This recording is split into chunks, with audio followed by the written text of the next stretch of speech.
Lopez, real throwback fighter. Teo, What's up, baby?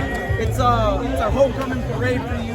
Miami's embraced you. How do you feel fighting here, man? And would you want to fight here once again, repeatedly? Oh my goodness, absolutely. I want this to be more than just a one-time thing, man. So shout out to AB Boxing News, to my man Marcos, man. Overall, I'm grateful. I'm grateful for all of this. You know, it's bringing me back to where I started in boxing. And this is it right here. This was supposed to happen in 2021. It's happening now for a good reason, and it's just in God's perfect time. Come this Saturday, what statement are you looking to make against Haggett? For Claggett, I'm looking forward to making a true statement in the fact that I have everything that is needed. You know what I'm saying? I have everything that's needed to win as a true champion. Doesn't matter who they put in front of me, we're always going to get the job done. However, we need good dance partners, and Saturday night we're actually going to have a tough, rugged fighter, Steve Claggett, a guy that's 15 years professionally in the game and definitely knows how to slow down these fighters and slow down their pace to fight his style. So I look forward to a great competitive fight and my first Orthodox fighter in a while. So, you know, it's good. It's good. It feels great. Overall, I'm excited. And what else can I say? Don't miss it, man. June 29th, live on ESPN. But we got tickets still over here if you want to come. Absolutely, Teo. And lastly, we know that you're a throwback fighter. You never dodged big names. You've always wanted to fight the best opposition. Yes. Going forward with the victory this Saturday night, what can we expect on the radar for you? You can expect a lot of things. People are going to put my name around a lot of places. So that's the whole thing. It's all about productivity, you know, and that's the thing that a lot of people were complaining to me about. But then I go and I fight fighters like Steve Claggett, and they complain about that. So at the whole true marquee of it, everyone's always going to complain about something. As long as we stay active and we fight 4 times this year, that's my goal. 3 times Top Rank could afford to give me, and we'll look forward to seeing if we get more fights after this. You know, so next one should be in September.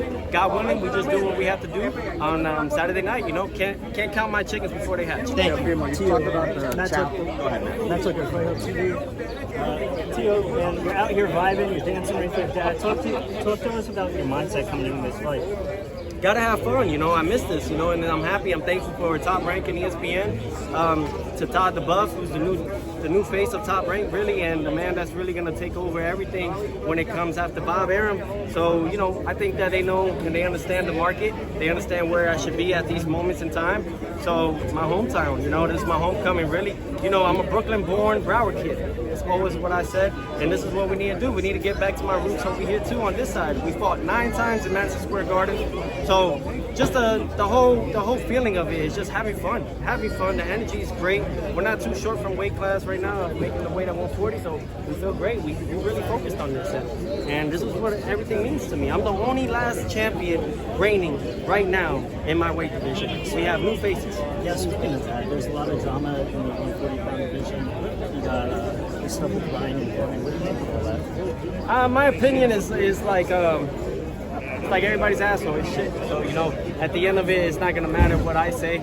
You know, at the end, they already made an executive decision on these 2 fighters and what they're going to do. WBC said that he'll be recent champion for his emotional stress. And for Ryan Garcia, the New York State Athletic Commission chose that he'll be banned for 1 year. So, you know, they gave both of them kind of a slap on the wrist. And we'll see what happens in the next following year for those guys. You know, should you catch this win? Are you looking to unify? What's next? I wanted to unify already in June. You know what I'm saying? If these guys and the businessmen around that actually have these fighters, whether the managers and promoters want to make the fight happen, I'm here. They know this stuff. You know, you can ask the all-time greats and the Hall of Famers, Brad Goodman and Bruce Champlin.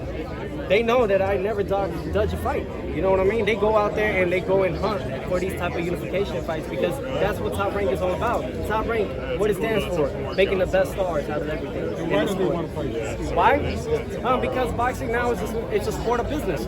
It's no longer just a sport of grit and iron. It's more so of business and what's casual now for the other fans out there that are new to the game. You know, that's just what it is. So they're not going to promote these guys, make this money on the back end, and then put them on here with a guy that's a megalodon and eat all that up. So, you know, at the end of it all, it only rises my stock, and that's what they don't need right now. And it's nothing, I don't take it personal. I get it. You know what I'm saying? However, my sport is the best sport in the world and the toughest sport in the world because the best fight the best.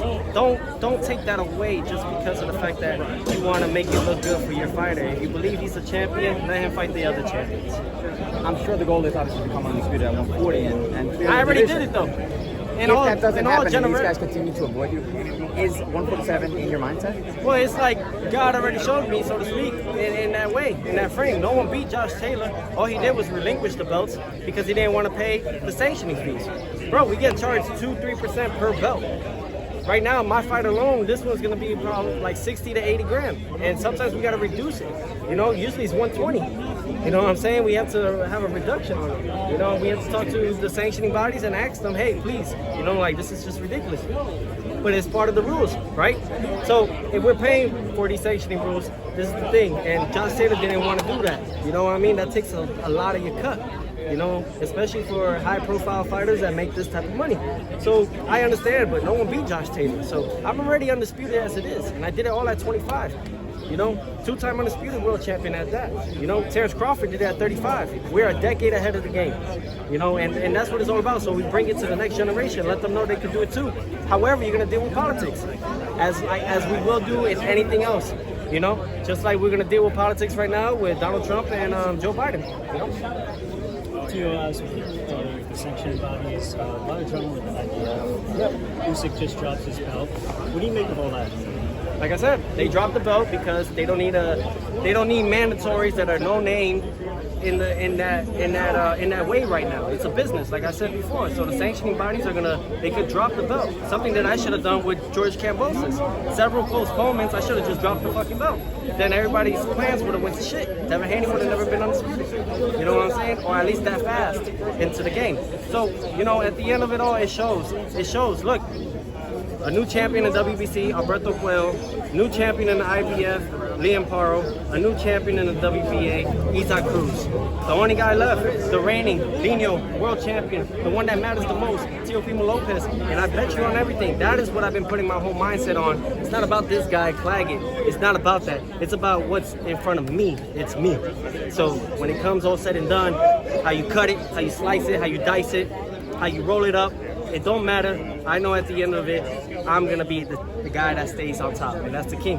Teofimo, what do you think about a potential unification bout against Isaac Cruz? That's a great fight. Yeah, absolutely. He has a huge fan base and a huge following with the Mexican fans. A lot of the Mexican fans already follow me as it is. You know, they even claim me as a Mexican, the way I just go out there, blood, sweat, and tears, and coming in there and always pushing the thread and pushing the needle. So I think of it as like a great opportunity, a great fight, and I'm sure Isaac, he's not afraid of that. However, it's the people behind him that want to make that happen. Teofimo, en español, se habló mucho de que tienes mucha voluntad de pelear en